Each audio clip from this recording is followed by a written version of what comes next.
morning, good afternoon, good evening, everybody, and welcome. Welcome to the inaugural episode of the Security Data Operations cast, stream, whatever you want to call it. The awesome show is what it is, right? For those who don't know me, if you're new here from some other social media stuff, my name is Neal Bridges. I did show up to work today, and they did confirm for me that my name was Neal Bridges, so I am confident that my name is Neal Bridges, and so thank you for joining me today. I will be joined by my co-host, Mr. Jonathan Rau, here in a moment. But I want to take a minute.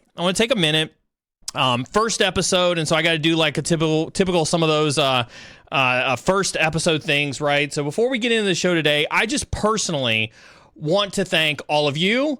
I want to thank Query. I want to thank John, who's going to come on here in a little bit. I want to thank the entire team that helped, get a lot of this together and up and running kind of ahead of this. Most importantly, I want to thank you, the viewers. You know me, like if you're new to the stream, welcome. If you're not new to the stream, you know that I love to turn this camera on and talk about cybersecurity with all of you. And so I really do truly appreciate it. So with this new series, I just want to go over just a few housekeeping items like I always do. We do have moderators in chat. You can see security, Sec IT guy, Beard Sec. I want to give a huge shout out to my moderators, and I really like for you guys to drop some cheers, whether you're on LinkedIn, YouTube, Twitch, X, wherever you're tuning in from.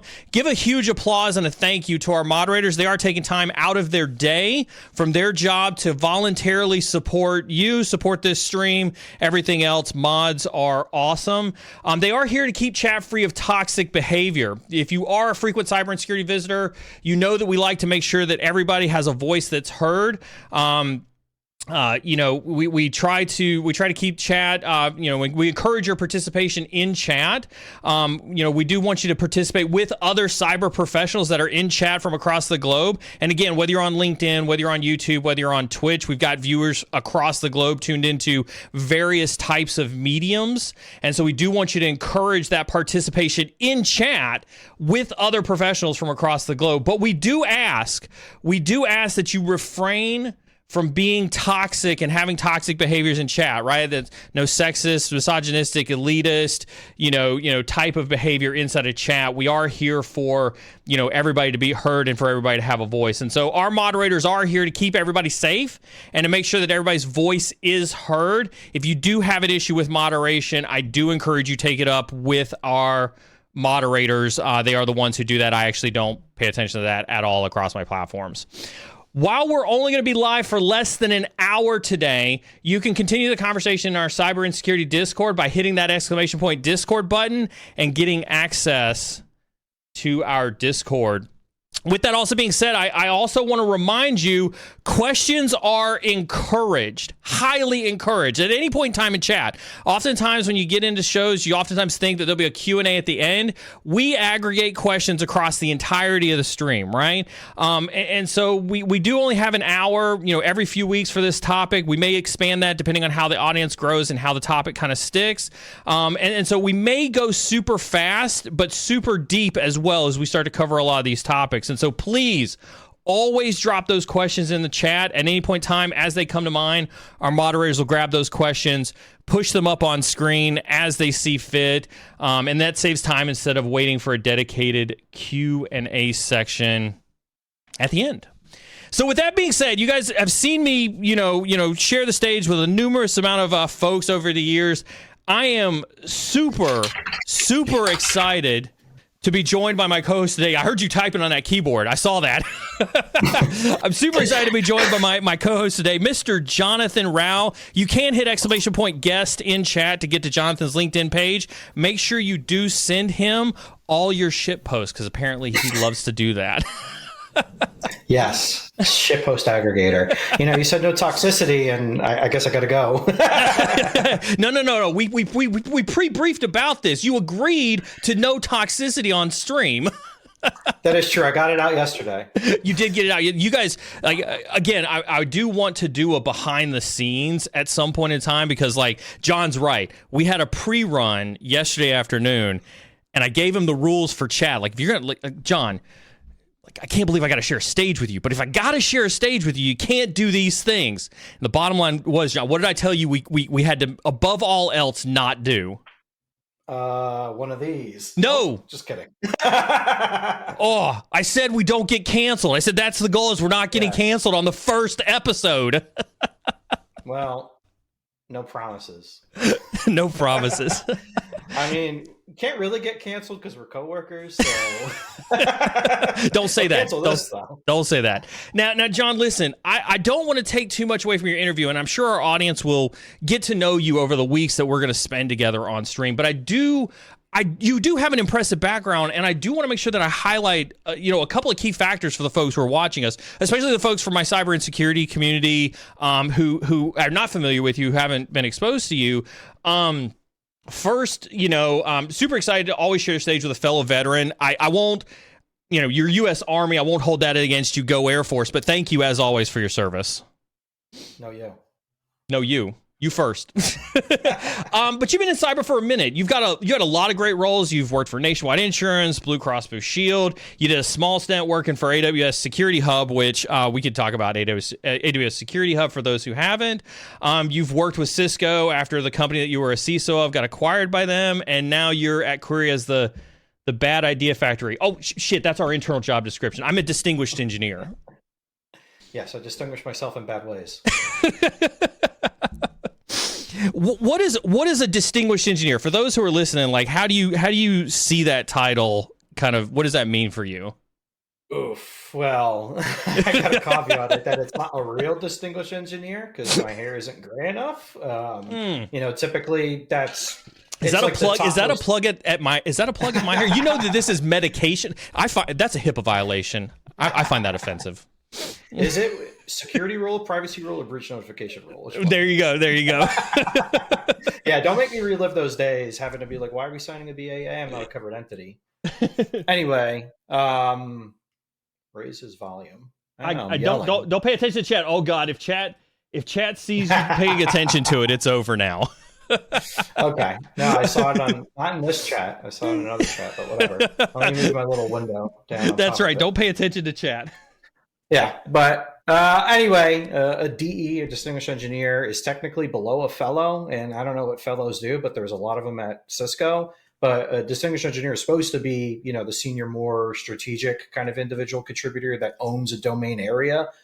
So if we were in like big corp instead of at Query, and let's say we're at this monster platform corp and federated search was a part of it, then yeah, theoretically I could be the DE of federated search. But it's supposed to be somebody that has a ton of experience, not just, slinging code or in a specific domain, but working across different stakeholders, working across different technology stacks, and really pushing the button, or not pushing the button, but pushing the mission forward. Yeah, I mean, sometimes we push buttons. You don't want me to. No, I was going to say, I was like, if I recall correctly, we don't let you push any buttons.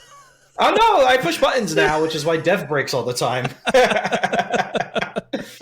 But no, I mean, you're supposed to be pushing, kind of the pace for, let's say, like 6 months in advance, right? Like you're supposed to be like the guy when it comes to the tech stack. Our DEs at AWS were like, on the security side of the house, underneath the AWS CISO, our DE Brandywine probably forgot more about cloud security, let alone AWS security, than anybody could really hope to know, right? It's kind of like the old guru in the corner, which I'm not. I just, they didn't know what else to call me. So like, hey, you want a fancy title? I'm like, hell yeah. I joined a freaking startup if you're not going to get a fancy title. So what was it like to work in security at AWS? Hectic. The AWS security team is freaking massive. And it's also, the security responsibilities are owned by a couple different teams as well. So if you've ever put keys for fun or for not so much fun on like GitHub or something, you've probably gotten yelled at by them. Like, hey, we disabled your keys. Stop putting freaking, keys in GitHub, knucklehead. So there's like global trust and global security. Those teams are separate from AWS security. AWS security has, I don't know, probably like 6 or so different divisions. And then you have the security services, which are completely different, right? Like when I was working at AWS Security Hub, we were part of a division called External Security Services, is like the external security tool service, the AWS service, right? And working with the security guys, usually they kind of stayed far away. Some of them we do dog food, or they dog food a lot at AWS, right? So we would meet with them, but the only time I ever got to talk to like a real AWS security person was AppSec engineers when we would do big deploys, big region builds. SecHub was in GovCloud, so there was their own creepy people we talked to there. We were in Snowfort regions, and I don't even know if I could use the word Snowfort, but it's in reference to the ISO B, and I guess ISO F and ISO E partitions of AWS, which they're not really secret. Those are the secret, top secret, UK MOD, and I believe some other ISO F is in US Southeast 1. So that's a new one. I assume Homeland Security. I was going to say, that's probably soft ops down there with everything. Yeah, exactly. Between Tampa and Fort Walton Beach and Eglin and stuff like that. Oh my God, don't talk about that to me, bro. I spent too much time at Southcom. Even though Southcom's in Miami, but SOC South was at Humboldt, and then I was at Eglin for the schoolhouse for a little bit. But we're working with them at AWS was, they were pretty distant from us. Like it was more consulting with them as SMEs, like, hey, we're building a CSPM tool in-house with Security Hub right in the early days.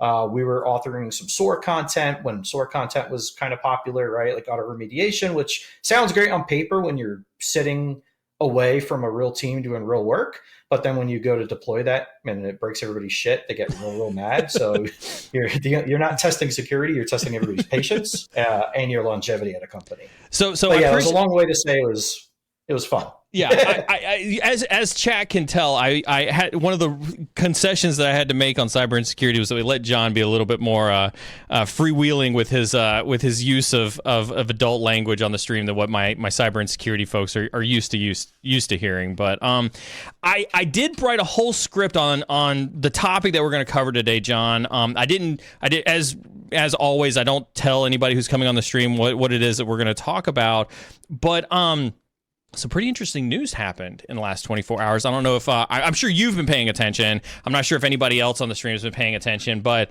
Palo Alto has chosen. I wrote a LinkedIn post on this. You're welcome to go check out the LinkedIn post if you're seeing this. But Palo Alto chose to integrate QRadar with their solution, and Exabeam merged with Logarithm. Now, I have my own cynical thoughts on these. I've used 3 out of the 4 technologies. I'm not sure what your usage has been, but overall, what are your thoughts on this? I mean, they did threaten they were going to platformize everything, right? As far as Palo Alto goes.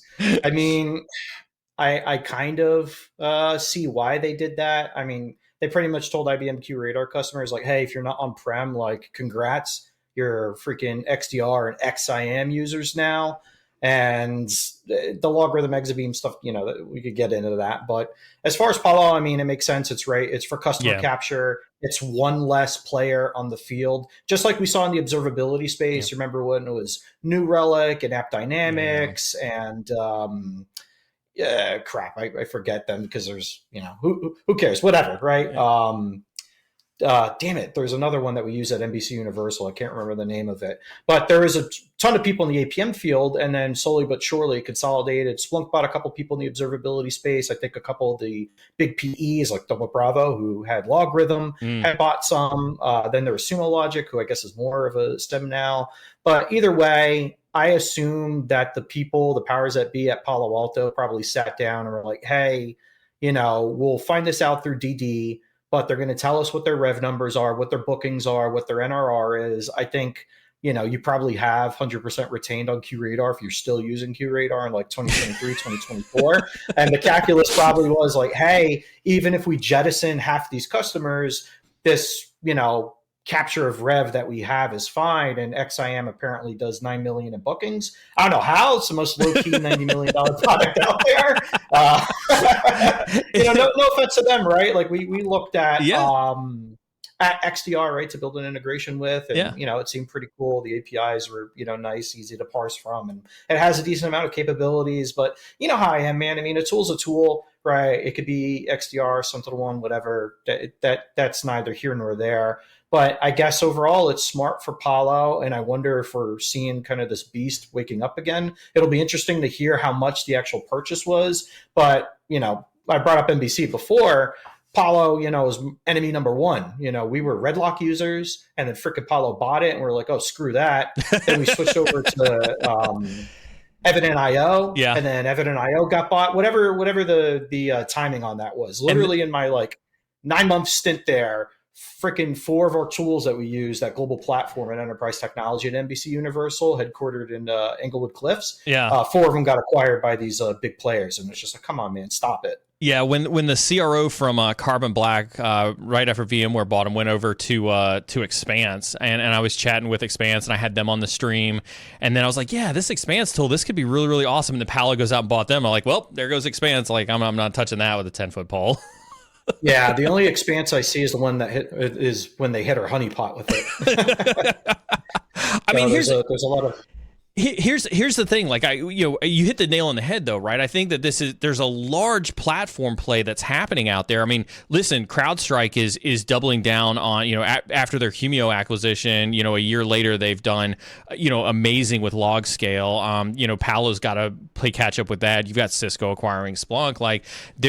We talk often on the stream, what's happening in the marketplace. This is what we refer to as consolidation. There's a lot of consolidation that's happening, just kind of in the place. I think what was interesting out of one post that I saw online, John, the number one prediction that somebody made was that big data platforms like Snowflake, Databricks, and I know you're neck deep in some Databricks stuff right now, the ones that don't have a specific XDR application could potentially buy them. And I think the question that I have for you, when you think about this space, what does that say about the realization or the acceptance of a more data-centric security operations approach? Yeah, I think the ship has long since sailed, right? I think most security teams are bought in that okay, we need to deal with big data, because security inherently is a big data issue. Now, what you consider big data really depends, right? Big data could be a couple gigabytes a day. It could be a couple gigabytes a second. There's folks that I'm talking to who have, legit lake houses with petabyte a week ingestion, right? So I know you're slightly ADHD, and I asked you a question, but I don't want you to lose that train of thought. Can you explain, because I've heard you talk to other folks about lake houses and other variations of that. Can you kind of go through that and explain that taxonomy for some cybersecurity folks who may not have that taxonomy from a data warehousing perspective? Yeah, for sure. We got to start at the beginning. That's right. No, not really at the beginning, not crap on your disk, but databases, right? MySQL, PostgreSQL, right? That's a relational database. And yeah, technically it's a relational database management system that those things are, but it stores things it's an Excel spreadsheet essentially. And you, instead of eyeballing it and control Fing it or command Fing it, you SQL, right? So it's tables, and tables are organized in databases, and the databases are organized in the actual database server. You have your fields or your columns, and then you have your rows of data, right? That's relational, very, very easy. And then you have kind of the data lake, right? So what happened was that, hey, we're running these massive database servers. We're using, massively paralleled versions of Postgre like Greenplum and whatnot, and they just don't scale right. They're super resource hungry. They're CPU intensive. They're memory intensive. Backups are hard. Security is hard. You remember there used to be a whole category of freaking database security tools. Yeah. Imperva. You had your DAM, your database activity monitoring. You had your freaking database firewalls from Imperva, your DB, and then you had DBVMs like Scuba, which I think is also an Imperva tool as well. And then there's a couple others, but that field is long since consolidated. So that mode of operations, right, that ops was hard, not just the data ops part, like the governance, integrity, latency, quality, but also just maintaining all this infrastructure. So the next way to look at it was well, what if we kept our files on the file system, right? We have things like Pure, and we have these vSANs, and we have this flash storage that's, super high performant, right, to read and write off of. What if we could actually interface with those things like they were a database, so I could index them, I could write SQL against them. And that's where we kind of came with the warehouse and the lake. Hive is the main one. So you've probably heard of like MapReduce, Hadoop. Hive is technically a couple different parts, but the part of Hive that most people are familiar with are HMS, not Her Majesty's ship that we sank, but Hive Metastore. And a Metastore is essentially it's a data catalog. It's a metadata management layer that looks at all those files, looks at the directories, the file paths they're written in, catalogs their schema, right? Their fields and columns. We could do column statistics, and then you could submit SQL against it using the Hadoop or the Hive ecosystem. And they actually call themselves a warehouse. And a warehouse is, so back to the database, right? That's technically a OLTP, a online transaction platform protocol. I don't know. I never been to college. I never learned any of this crap formatively, so don't blame me. But it's definitely OLTP. So a data warehouse, a traditional data warehouse, like a Netezza, like an IBM, like not a Hyperion, but whatever Hyperion was built on, or IBM DB2, I think technically is a warehouse, or maybe DB2, engine. Yeah. Who cares, right? But a warehouse is supposed to be for OLAP, online analytical processing workload. So it's very column oriented, right? So that's when you have all your hundreds of freaking databases and you're contributing up into the warehouse. So that's really what warehousing was supposed to be. Warehousing is just a big brother database that is column oriented versus, being more row oriented, being more hierarchical, like a regular database. And then again, Hive called themselves a warehouse. I don't see that. I think of them more as a lake. And a data lake is actually the sum of parts, right? So you have to have a meta store, a metadata management layer that's able to catalog flat files. But the idea behind a lake was, and there's a couple like really weird, I don't know what you call a biologist who studies lakes, but there's different types of lakes. Yeah. Like you got the freaking, is that like a lakeologist or something? Yeah. A lakeomancer, whatever, a theurgist, who knows? But, there's different types of lakes, like the Caspian Sea, big giant thing. That's technically a lake. The Great Lakes, they're lakes. It says in the name. Hence the name, the Great Lakes. Hence the name. It's like this is kind of an ocean, but there's different formations. So I saw somebody try to talk about like lake and water systems, and estuaries and silt, and I'm like, what the Nile Delta shit is this guy talking about? But anyway, the idea behind the data lake was like, okay, we could interface with all our flat files because we're putting them on these servers, right? We have our syslog, we have our Windows events, we have our freaking, our antivirus logs, right? We have our IDS, our IPS, like all these old freaking appliances we used to use. We would dump the logs and we would use things like MFTs, right? The mass file transfer services. To pick a bunch of them up. We'd have cron jobs, and then they. So this is what I remember, right? Because I remember this conversation. I was working with an MSP out of Michigan, and they were building a lot of their capabilities from scratch. They were doing it on the Elastic Stack, but they had to have a ton of data engineers, just to figure all of this out. And I remember like leaving that experience and going to PwC, and as I started to consult with larger enterprises, I clearly saw, this was probably 2015, 2016, around in that area, there was almost two types of enterprises that I would see. You'd have your traditional enterprise who was like, we've got a ton of devs, we've got a ton of, IT folks, one of the companies I worked at had a $3 billion IT budget, and that wasn't counting all the e-commerce stuff. And so they would say like, listen, I can build you, like I've got a ton of teams that can build you a lake, they can build you a data lake. You give us some sample security data and we'll format all that stuff. We'll parse it, we'll smash it into a security lake. And then I got a couple of, dozen UX guys that will go and write you a UX for it, and you can search all your security data. And I remember there was that cohort of folks, and then there was the cohort of folks who looked at that and said, man, screw that. That seems like a lot of work. I'm just going to go buy a SIM and have a SIM do that work for me.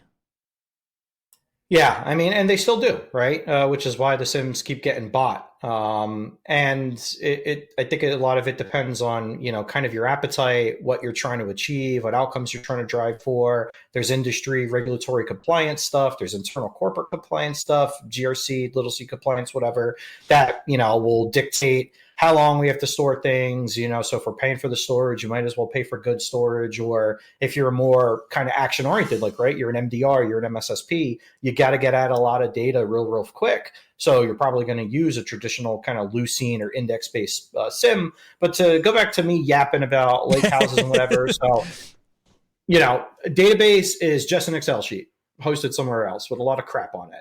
A warehouse is like a really big Excel sheet, except it's a pivot table.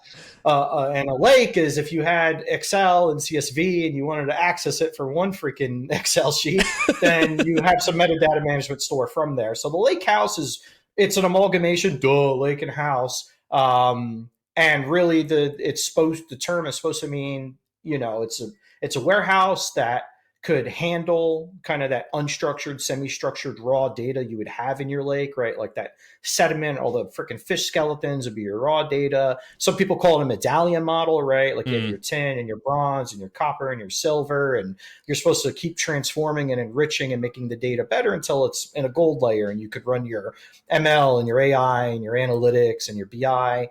I think a lot of that is crap. Why don't we just do what the warehouses did? And you would have a warehouse table that was the sum of multiple parts, multiple reporting databases downstream, and then you ran your columnar kind of heavy duty workloads against it. So the lake house is kind of in different modes of operation now. You could theoretically think of, a lake house stack built on Amazon Redshift. Amazon Redshift is a proper OLAP warehouse. Now they have the ability with Redshift Spectrum to connect into AWS Glue. And AWS Glue, for all intents and purposes, it's a bunch of services inside of it, but the data catalog part is Hive Metastore. It looks at files inside of S3, and it's like, okay, let's, in this directory in S3, this Parquet file, this Avro file, this JSON file has these key value pairs, and then you could use something like an Athena, Trino, Drill, Dremio, Starburst. God, there's too many of them to even count now.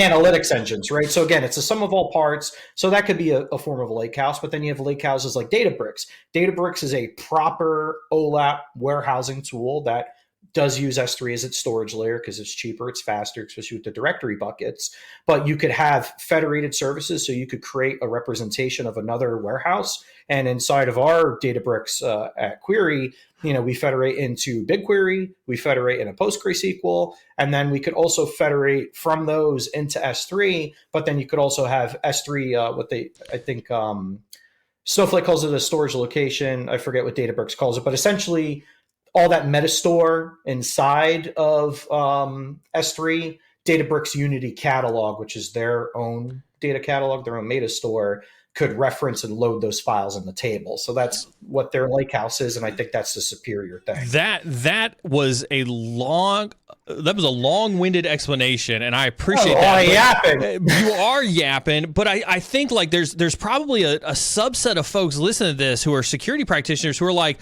when in the hell did we just start talking about freaking data engineering? Like, what is going on?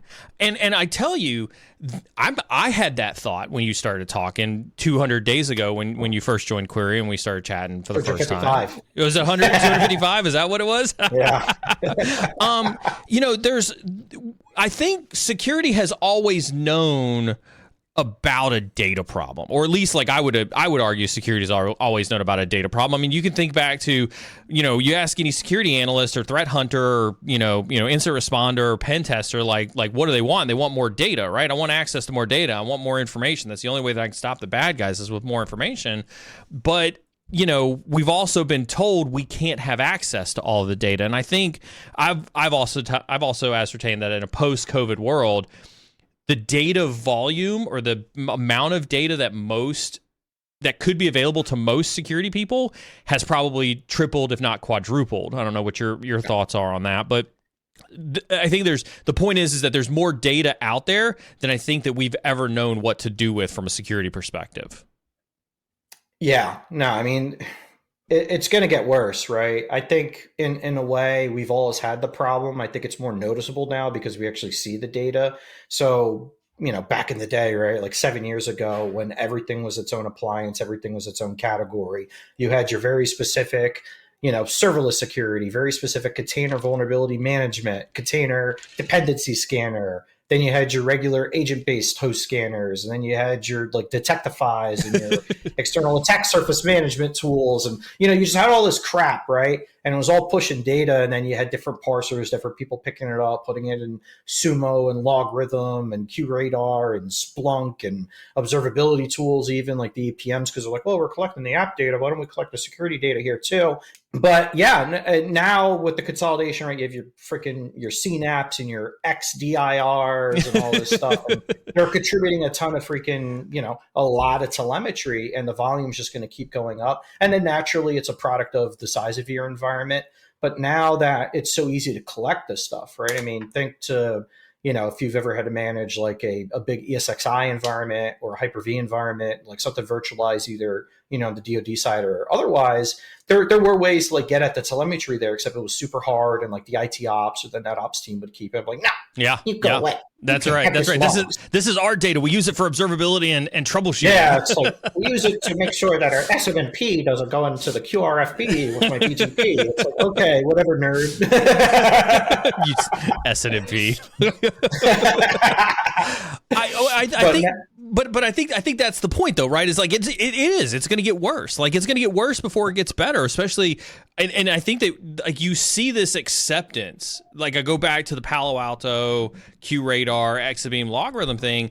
There is an acceptance that these platforms have to figure out how they're going to solve this data aggregation problem. Yeah. And really, it's not so much, I think we solved for all the ways that you could potentially store and even move the data, right? I mean, if you look at like just the ETL space, there's dedicated security. So hold on, what's ETL? Just for the security guys who don't know. Extraction, transformation, loading, which is I take a data, I take a bite out of it, and then I put it somewhere else. Then technically there's extraction, loading, and transformation, ELT. And then there's even a reverse ETL, which is ETL, except you're taking good data like from a CRM tool, a customer relationship management tool, like a freaking Salesforce, and then you're doing something else with the Salesforce data, right? So that's what ETL is. Essentially data moving and enrichment and transformation. There is dedicated tools in the security space, the Cribbles and the Monads and the Tenzier, and then there's a couple other of them, but those are the main three. And then if you look at the data space, you have things like Airbyte and Fivetran and DBT and Orchestra, who all have different parts of ETL, like orchestrating the jobs, doing the transformation, doing the loading, doing the extraction, doing the parsing and whatnot. So between that and like places to put it, lake house, warehouse, swamp, fire pit, freaking, somebody in chat said just put the data in dev null. Yeah, I mean, essentially data fire pit, dev/null, who cares? It's like, yeah, we'll store that data for you, CISO, and just send that right into a black hole. So since you invoke the almighty CISO, I do think this is a great opportunity to really kind of like wrap this into a taxonomy that I think is really starting to make its way into the social sphere. And I say that because we just saw another LinkedIn post today that's using the hashtag SecDataOps, and you can see the hashtag down here. And this started for you, and this hence the joke that we make, Chad, about John and his shit posting, right? But this started for you, this SecDataOps thing, as a shit post while you were at Lightspin. Like, can you kind of talk through like the impetus behind this manifesto and like what it meant and how you got there? Yeah, so I'm not kidding, right? Like I never learned any of this crap formally, and I'm still learning, and I still change my opinions about these things. Like when I was at IHS Market, I was fighting tooth and nail to prevent Snowflake from getting brought in. And this thing's a meme. It's another Netezza. And now, I'm a decent Snowflake fan, but I'm liking Databricks better, even though I talk a lot of shit about Databricks. But anyway, yeah, I had the same unenviable role that you have, right? I was a CISO, except the company was also global. Most of our work staff was in India, but we had UK, we had US as well. And I'm coming in here, I'm like, I don't know anything about GRC and privacy, and I'm running it. I don't know anything about endpoint. I have to learn M365 V5, all this crap. And, I went with like what I knew, right? Like, hey, let's shift left and let's, push to build better golden images, and let's put EDR everywhere, and let's fill up all our threat lists with IOCs and prevent everything. And it was making everybody's patience really, really thin when they were waking up to all these new ASRs, attack surface reduction rules, and crap from M365 and whatnot. And I was like, man, there's got to be a better way to do this. I'm like, how about instead of me relying on these stupid freaking tools that don't really understand what we're doing, that are going to, pop hot for everything, right? Like one of my coworkers, Gefnit, she was our security researcher. Her and her team were exploiting malware. They were building malware. They were breaking into AWS, like into the Aurora service, like into the AWS account using their own log forward utility for PostgreSQL, right? Like they were doing some heavy stuff. And every day M365 would like blow up their malware, block their computers, change their passwords, apply. They would do it. They would do what they were designed to do. Yeah, exactly. It would secure it. And I was like, okay, this is fun, except I don't want you to do it. And I was like, what if there was a way where a security team could like collect all this data? It was stored really well, and you could actually take action on the things that are important to drive the outcomes that you care about. Like, I don't know, maybe reducing container vulnerabilities for stuff that's publicly facing that could be reachable. Because who gives a shit if your container has 500 vulns, if it's a simple task that runs and then it detonates and it's only on your computer? Mm-hmm. I mean, I'm sure there's somebody out there like, well, actually, here comes somebody from CISO. Yeah. Your agency is fake. Your agency's fake. Take that flag down. all the hardcore people are going to be like, no, you can't have any vulnerabilities on the desktop. Delete your Chrome. Dude, we had 3.6 million vulnerabilities that we kept track of at IHS Market, and that was just from white source and ECR. And that was just for crap that we could find in GitHub Container Registry, ECR, Elastic Container Registry, and like one other, I think GCP Container Registry, right? Like that wasn't even all of them. That was just a small little slice. I think 2.5 of them had an associated external exploit, which technically all vulnerabilities are exploitable. Otherwise, they wouldn't be a vulnerability. Yeah. So I never really understood that. So it's like, well, to clarify, I mean, a publicly accessible exploit. I'm like, okay, even if I gave that to you, what would you know what to do with it? What's the attack conditions to actually, pull this thing off, right? So there's, just, I don't know. Whatever, the vulnerability management space, I used to be, really focused on, but actually did focusing a little bit more. And now I think people call it risk-based vulnerability management. So you're welcome, by the way, for my idea. But the SecDataOps thing was kind of as an output of that. I'm like, wow, like I could actually just take control of all this data and use it to suit my needs. And I get people don't like that because they want to be told what to do and they want the rules and they want the protections. And I'm like, look, prevent everything you can that makes sense to prevent. If you have to detect on it, it should be for a good freaking reason. But everything else, like your own analysis, your own hygiene, your own compliance controls, environment that you need to build out, you need to do that on your own. And that's really what SecDataOps was for. And it was me more making fun of DevSecOps. And DevSecOps is something that, we pushed heavily at AWS. It's something I talked about. I authored a ton of content on it. I talked about it a lot, and then I realized like this doesn't work. All this does is make everybody miserable. Us and our 3.5 million vulns, the freaking 900 different products we have that all have different dependencies and different needs and different requirements, and they all, are just listening to me yap to them about these vulns and stuff. I'm like, man, like there's got to be a better way to do it. So it started as a shitpost. I'm like, instead of like bothering devs, how about we become data people, right? How about we learn about all this data crap that, actual real data people do, and security data will always pale in comparison. Like, I don't care. Blackstone and BlackRock and Vanguard are running freaking numbers for all the stocks under their asset management in the world. They probably have exabeams of data, right? S3 a day stores like 2 exabeams of data. Like that's real big data. Even if you get to a petabyte, it's not that big of a deal. So my whole thing, I'm like, why don't we just adopt a lot of these tools and processes?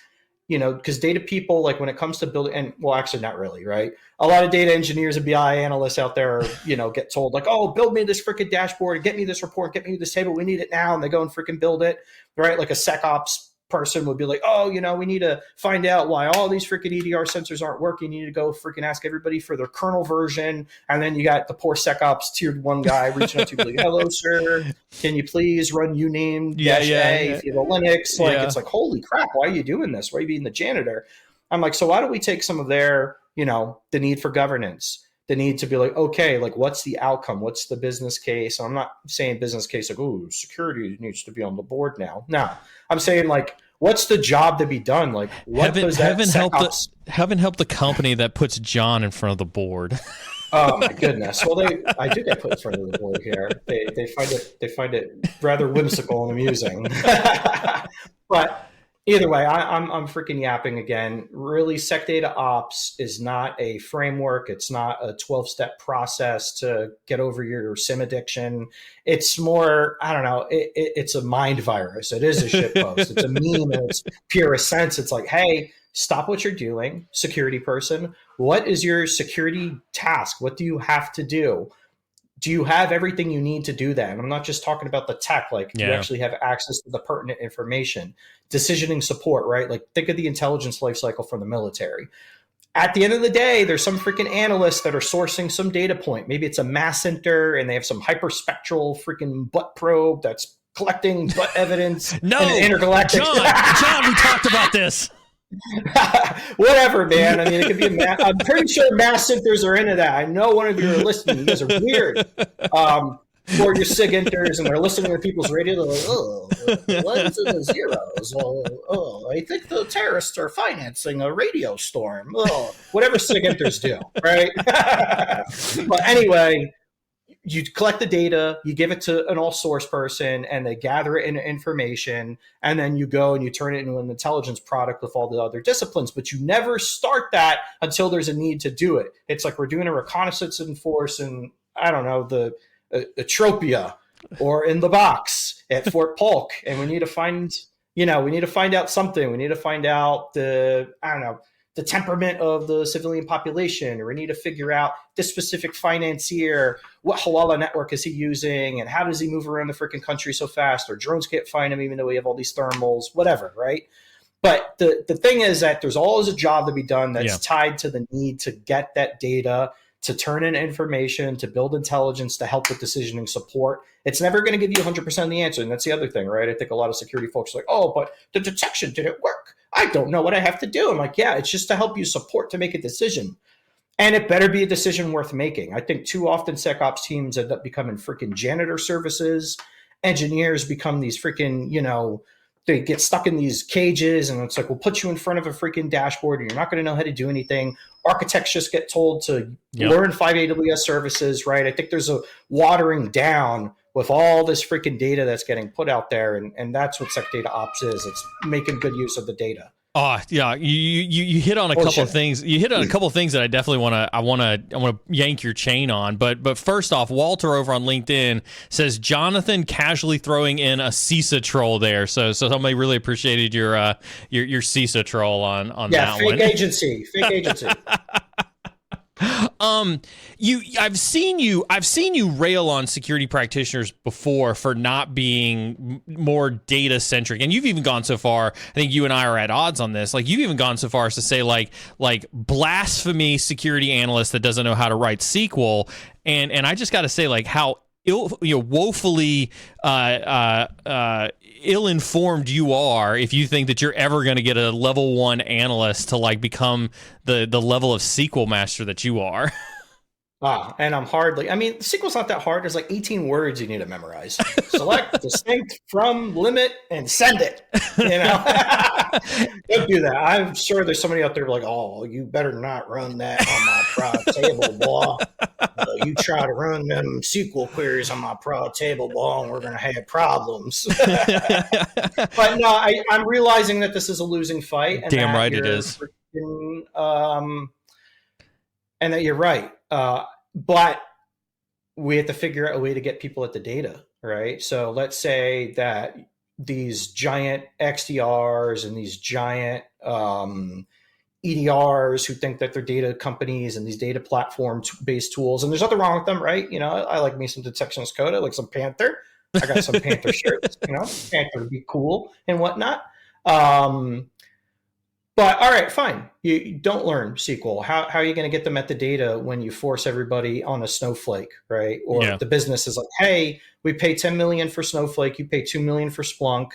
I want to look like a hero in front of the board, so I'm going to reduce, you by 2 million. But you could use Snowflake. And boom, like that's it. 3 months later, you're on Snowflake. Yeah. What do you do? Right. So maybe not everybody needs to learn SQL. I think it's helpful. I think it's a great analysis tool. I think that there's things that you could do with it in like DuckDB and Pandas and Spark that you couldn't otherwise do with like grep and awk and cut and, other bash-based tools on Linux, which are a lot harder to learn. Like, I don't know how freaking, even, you're like kind of like 2-year in SecOps analysts. Like we had folks that we worked with at our tier 1 and our tier 2 shop at IHS. They're able to do like some crazy freaking bash scripts. I'm like, what is that? Like, I can barely do a for loop in Python, let alone what the hell you're doing. So right? For those who are listening to this, right, that just goes to prove like we've always talked about security being so wide and so deep. John's an absolute machine when it comes to data engineering, but clearly he couldn't write the hello world of bash scripts. Nope. Can't do it. I could like do an input. Please give friends. So what I hear you say, John, is SIM is dead.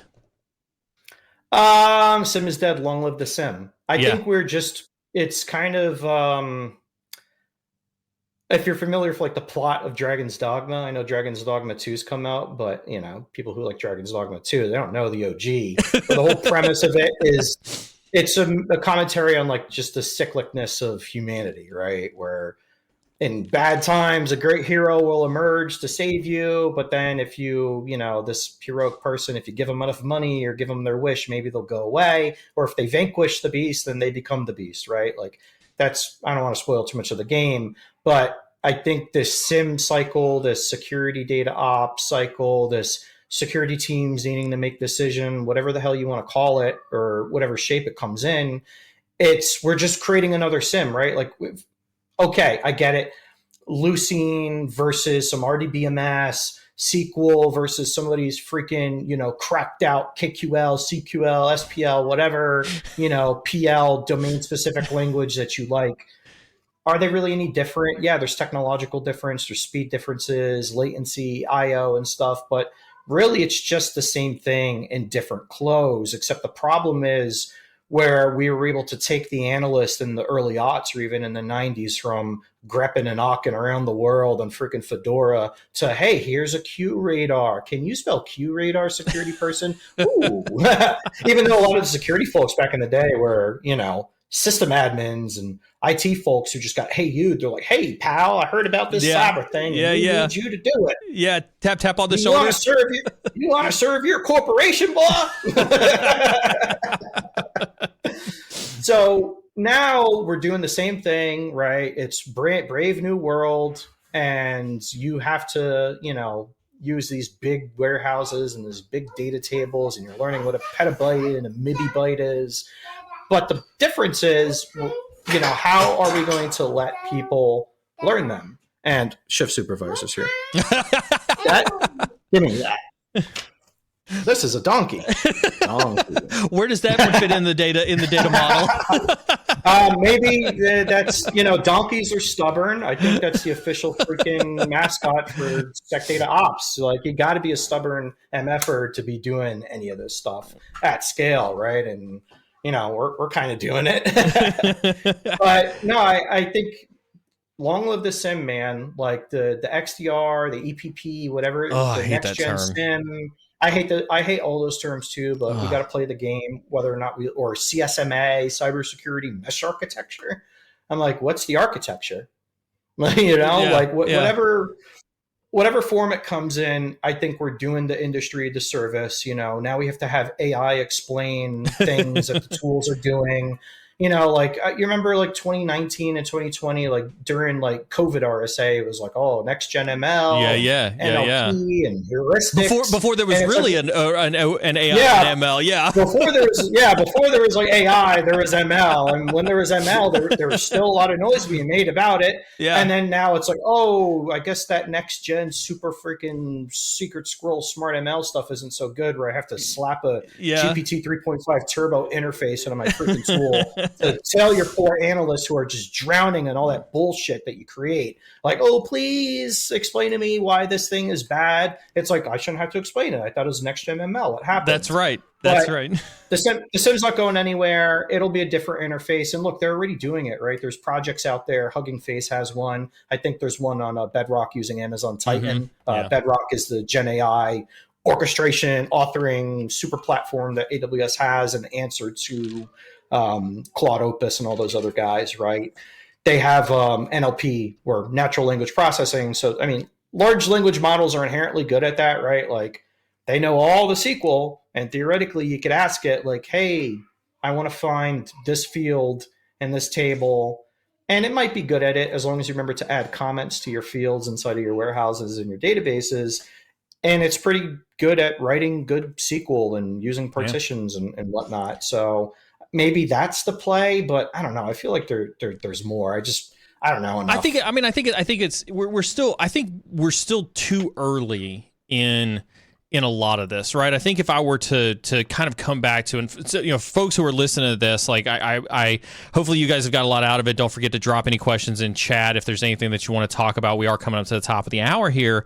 But I think what you're describing, what we're on the precipice of, is a shift. Is SIM dead? No, absolutely not. Like, I think that there's always going to be a need for what I would refer to as some type of centralization. And I think that that's a different statement than I probably would have used, I don't know, 4 years ago, 5 years ago, something like that, where in security, the only concept of centralization really came down to the SIM. And so what I think we're seeing, the model that I think we're seeing now, or that I think we're seeing emerge, is an architectural choice, a security architectural choice that says, hey, SIM used to be the only answer. Now there's other answers, and I think that's what people are seeing, is that it's becoming more evident that there's a need for other answers to that question, and that SIM isn't the answer to that. Yeah, I think the freedom of choice, though, is important. I think you could still use a SIM, right? I mean, inherently, there's nothing wrong with Splunk, right? Like, let's take a step back outside of all the zeitgeist and the griping. Is Splunk a bad tool? Like, the technology, I don't care if it's Splunk, Splunk ES content, or Splunk Cloud. It's not bad. Yeah, they've been doing it for a long time. They've innovated a lot. For a dang long time, since 2004 when it came out, and people were making fun of them in 2004. Like, oh, the new Splunk wants to do a search party on your data. I'm like, search party. Pretty good at the search party thing, right? Yeah. I think the issue people have is, I don't know, it's kind of like everything else. It's like sports. It's like UFC. It's like, your favorite way to smoke something, cook something. There's like 1% of people doing it who actually use a SIM. Meat people, not even meat. I saw somebody thinking about that. There's always like opinions about it, but what it happens is like there's like 2% of the people cooking the thing and 98% of the people commenting on it, right? And I think that's what happens with Splunk, and that's what's going to happen with these new platforms in freaking 5 years from now, right? Where it's like, oh yeah, I heard Splunk is expensive. Yeah, I heard my cousin's best friend's dog's babysitters, estranged freaking concubine said that Splunk is bad because Splunk be costing too much money. You hear? It's like, all right, maybe, right? But like, is it slow? Does it have bad parsers? So, and I'm not trying to be a Splunk fanboy. I think Sumo, QRadar, Logarithm, Exabeam, whatever, all the other stuff is probably fine because there's people using it, right? There's people paying for it. There's people clearly who find value out of it. There's a cynical side of me that's like, what's the cheapest one that we could buy? IBM's always looking to get rid of some shit. So I think, oh my God, yeah, they divest everything except what they're good at. Maybe we'll see the same from Cisco. Who knows? Like, because they got a lot of kit, right? I mean, my experience with Cisco from like DoD days was I knew them as a telephone company. Like, that was it. Like exactly. all of our Sipper VoIP phones were those big ass freaking whatever, the big giant VoIP phones, like like the ones with the dial and stuff. Not one of these, like an actual telephone that you could absolutely beat the shit out of somebody with. But now, you can't even do it anymore. Can't beat somebody with a Pixel 8. That's besides the point. So SIM aside, I think that we're going to see a reduction. We're going to see consolidation. Cisco bought Splunk, and Splunk had already eaten up like 3 other freaking people. And then, I think there's a couple others that are still out there, but, QRadar just got eaten. Logarithm got eaten by Thoma Bravo, and they're going to merge with Exabeam. And Exabeam was one of like the early UEBA. Remember when that was hot? User Entity Behavior Analytics. Yeah. Where it was like, okay, we're going to take the SIM and we're going to take the analyst out of the SIM because we're going to ML the shit out of them, and then we're gonna do some isolation for us. And just like every other market, segment that realized that was completely useless, it died on a vine. You never hear anybody talk about it. It's never brought up in sales motion. I mean, it gets mentioned every once in a while. Some people harken back to the good old days, and I think UEBA was a cool idea. We used it with actually great success at Blue Cross Blue Shield. Mind you, we had a very stringent freaking data, it wasn't SecDataOps, but it was data oriented, right? And we were collecting signaling from 77 different security tools. So that stat tracks, the average 70 tools, but we actually got all the data centralized into a Netezza warehouse, and then we plugged a UEBA tool on top of it. I forget who we were using at the time, but I think we had bought that warehousing solution on purpose because they interfaced with it. And we could tell you the second that somebody carded into any one of our buildings, everything that they did, everywhere that they walked around, all the systems they access, and then we would flip things based on like IGA and PAM and location-based conditional access rules. So if somebody from a site, they could, if somebody in our Trenton site came to Newark, they could probably, in New Jersey, they could probably fool the security people to let them in the building. But what if it's a rogue actor coming from that location, just stole a badge, right? It was all about the separation of duties, and that's what it was for. But anyway, I think that, largely like the indexed ingestion, heavy spend is priced out, not so much dead. I think it's priced out for more people because the data volumes are way too high. I mean, your average freaking vulnerability management tool is just creating so much exhaust. And then there's like 7 different types of vulnerability management tools you have to buy. And then you have to buy an ASPM tool to manage it. And that has exhaust. Then you have a CNAPP tool, which is like 7 different tools put together. And then you have your EDR tool. I mean, just having M365, Defender 365 Plan 1 or E3, E5, whatever. If you turn on the Defender XDR integration in the Sentinel, you end up getting freaking, 100 tables, built into it, right? Like that's a lot of data, and that's 100 tables per sensor, right? And you got 30,000 sensors. That's a lot of data. So if you try to ingest that, 50 gigabytes of data, unstructured, right? Like you're not doing anything with it. You're probably not pre-processing it. You're just sending it to the SIM and then hoping that you can wildcard your way to victory or detection rule your way to victory. Every Splunk guy's over there like, ooh, he just, oh no, right? But hey, look, I mean, it's truthful, and that only happens because, again, people don't take a data approach to it. It's like, do we need all 100 fields in my system process login data table from freaking EDR? Do I need all these? And then is the regular Splunk ES content that's, looking at just a regular rolling average, is that good enough? Is the, the telemetry that we have, is that going to support what we need to do? And what are we even doing? Why are we looking for APTs? What even is an APT? What's state sponsored? There's like technically 12 categories of state sponsorship involvement, right? Like there's just a lot of busy work. And again, that goes back to, I think the industry is dumbing it down. And I don't want to attack marketers and sales folks. Like they have a job to do, right? At the end of the day, we're at a startup too, right? Like, I don't care. I'll use all the acronyms if that means I could drive around a T72 on 25 acres and have a freaking goat farm. All right. Before I can clearly tell the T72 references are about to come out. So we've talked a lot today. Hopefully, we're coming at the top of the hour. There is I think there's a really good question that I want to send your way that I think is super interesting. But I think if we were to have to define what the heck is SecDataOps, we're really talking about the convergence of traditional security operations with this modern day, data ops approach.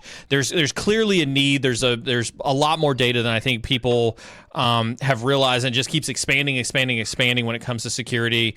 You need to figure out a way to get a control of your data. And I think that the vision that I have for this as we continue on is to talk through lots of different strategies, lots of different ways that SecDataOps can be employed at organizations. What it means to kind of make security teams more effective and more efficient as we go on. What kind of, did I miss anything? And does that kind of align with what you think that you hope people kind of walk away from with this?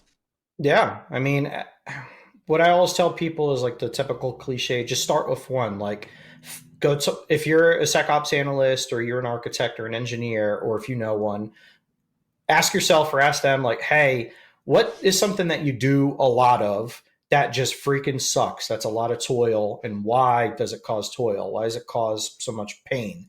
Is it because you don't have access to the right thing? Is it because you don't have access to the system? People are avoiding you. You're getting ghosted. What is it? Try to find one that actually has like, oh, I wish I had access to this. Or, oh, we have this on board in our sim or in our lake or in our warehouse, but it really sucks. And then just pick that as your first project, right? And then if not, just get used to the tools. Things like Pandas and Hive and Spark, Athena, BigQuery, Snowflake, like none of that stuff's going away freaking ever now. I think it's here to stay. It's worth learning some of that. And yeah, hopefully we could, talk through like brass tacks and like, clearly demonstrable stuff. I have 2 blogs out in the Query blog for Iceberg series that, are a little bit too long. And by a little bit, I mean, they're like 30 pages. They right? are like, I've reviewed them. They're a little bit too long. They are too long. I can't help it though. I hardly have time to write them. And so it's like, why not write a lot? But yeah, no, I mean, the takeaway, it's like, look, ask yourself if you're using data right, and I hate data is being a buzzword now, but is the jobs that you're doing today, are they made easier or are they made harder by the inclusion of data? Yeah.